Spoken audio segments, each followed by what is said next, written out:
assignment on Introduction to Data Science with our subject. The topic is to analyze any given data set. Now, what do we mean by data set? Data set is nothing but a standardized input that is being given for experimental purpose, or you can say a database or records of a particular type. So it can be a data set of a company, a data set of student information, a data set of different grocery shop, a data set about population. Distinctively, it gives us different information. So let's start with our RStudio.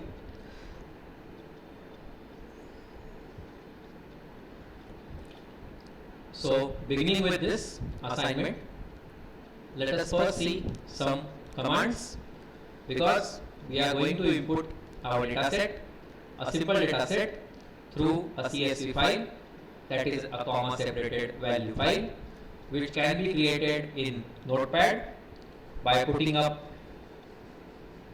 fields separated by commas, and to add a row, press enter key, put the values in the second part, and likewise you continue.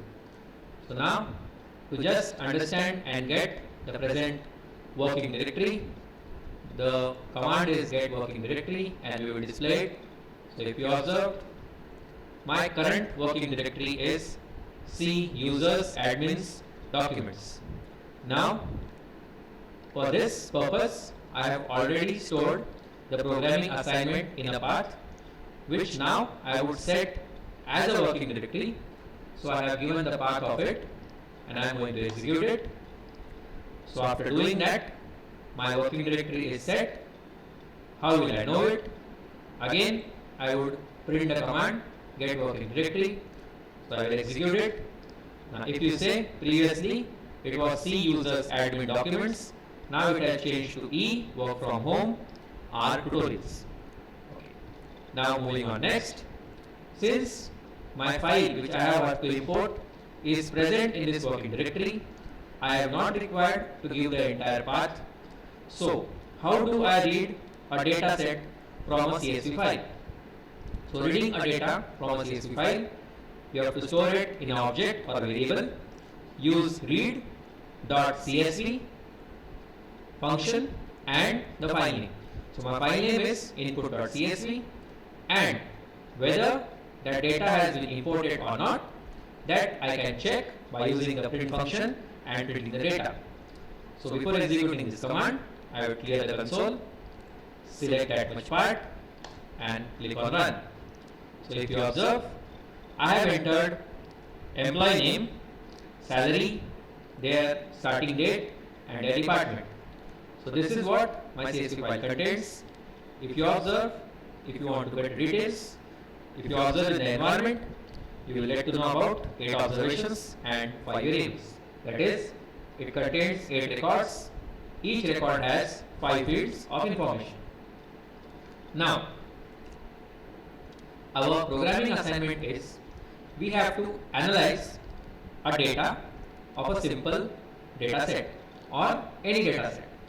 So if we consider this as our data set, what different types of analysis can be done? So if you consider, let me check first whether my data set is in the format of a data frame. To do that, I can execute the command and print the message directly is data.frame, and as my data, that is my CSV file, is imported in the object or variable data, I can put the constraint to it. It will give me in result the value as true or false. So let me execute this. Once I execute, my answer output is true.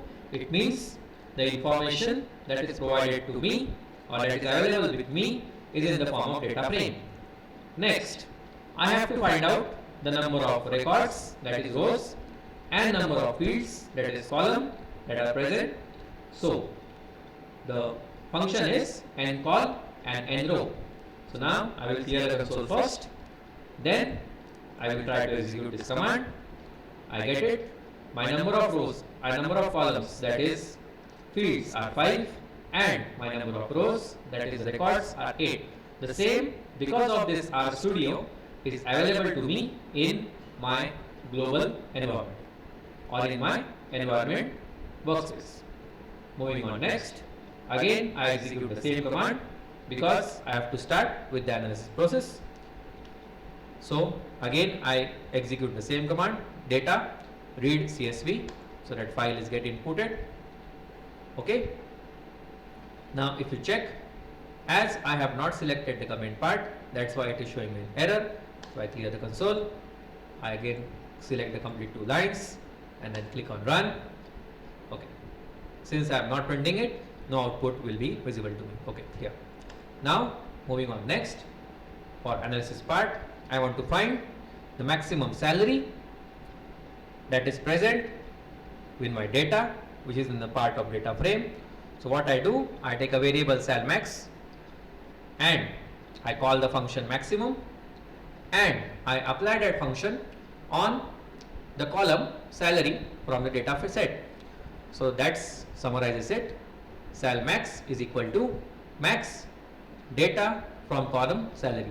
So my maximum salary value will be stored in salmax and I will be printing it. So let's see whether it gets executed. See, so the maximum salary is 8,423.25, which is of an employee. Now if I want to view the details of the employee which is having the maximum salary, so what I can do, I take another variable, then I use the subset function, subset of data. I want the entire record of the person whose salary is maximum of salary, and to view it I print that data.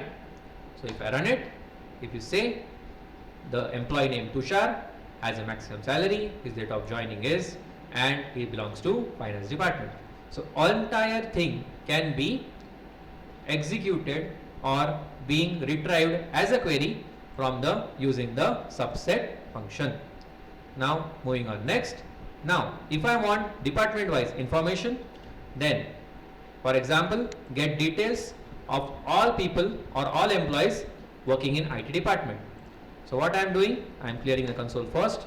Again freshly I am reading the input CSV file, because though I have written it in a script, if you want to perform these small queries individually on a console or on an R environment, not an RStudio, you can execute it simultaneously and you can see the output. That's why I have done it in a similar manner. Now to do that, again the subset function, what I am subsetting from data, I am retrieving all those records whose department is IT.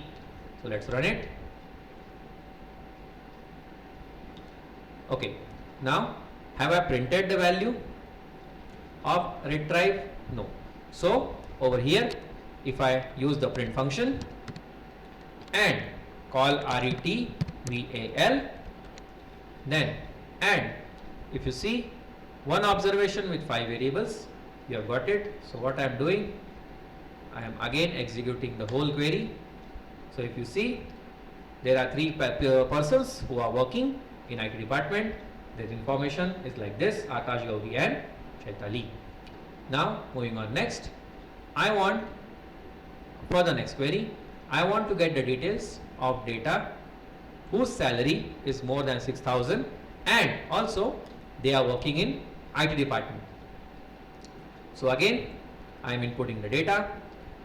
I have a new variable where I have the subset. I put an AND operator in between, whose salary is greater than 6,000 and his department name is equal to IT, and I am displaying the information. So I clear my console, I click on run. So again, whose salary is more than 6,000, 2 persons are there and department is IT, so I get the info. Now if I want to get this data of the date parameter, then as the default format is year, month and date, that's why it is 2018-0101. So I want all employees after and before. So I can use the less than data and greater than data. So let's execute this query. So I am getting every one of them has joined after. Okay, one person has joined before. So I am getting the information of it. Okay, let's clear the console. Let's run it again. So I will get the detailed information. Okay, 1, 2, 3, 4, 5 and 6 persons are there. Now, if I want to see before, let's clear the console, execute it. Then I get 2 persons who have joined before 2018. So likewise also, you can give the query. You have to use the date function, and for doing it as date, use as date format. Okay, moving on further. Now, if you want your new data, to be outputted to a CSV file, then the command is write.csv. Just for reading, it was read.csv. Over here, you are having your write.csv, output.csv, new data. You are getting your file, and you are getting the print new data. Let's execute and see what you are getting. So your new data output CSV that is written, that is 1, 2, 3, and accordingly. Similarly, if you write row name is equal to false, if you want to check whether the output file is there, I am going to the directory. Let's see my output.csv. If you open it in Excel, you can open it in Word also. If you see, you are getting this 3 department entered. Okay, I am closing it back. No. Then again going to my RStudio. Now, let's see with false what happens. Run all the names. Row.names equal to false. I get all the names. All the names are written. Now, but required data over here it is retrieved data, over here it is requested data. So all this thing would be again written into a CSV file. So if you go check over here, yeah, CSV file is updated. So that's why in that manner you can update or you can input your data into an Excel automatically. Now, if you see in earlier over here RET val. So if you see on observe, retrieve value data whose department was IT, that data is being stored into CSV file. If you want to clear it, now REQ data, row name is equal to false, that goes enter into the CSV file. So that's it. If anybody wants to analyze, they can add more options. It is just similar to performing some operations on a data, finding out X, Y and Y, finding out who is greater than X, who is greater than Y. In short, analyzing data set means you are given a record, you can do analysis to gain some information. So that's it in your programming assignment. It might be possible that you might have to design a data set by yourself for practice purpose. I would request students that they can prepare a data set of employee, they can prepare a data set of a bank account or bank details, they can also prepare a data set of a library, or they can also prepare a data set of vegetable grocery or a shop, and so on. So that's it. That concludes this programming assignment. If you have any queries or comments, do post it. Thank you.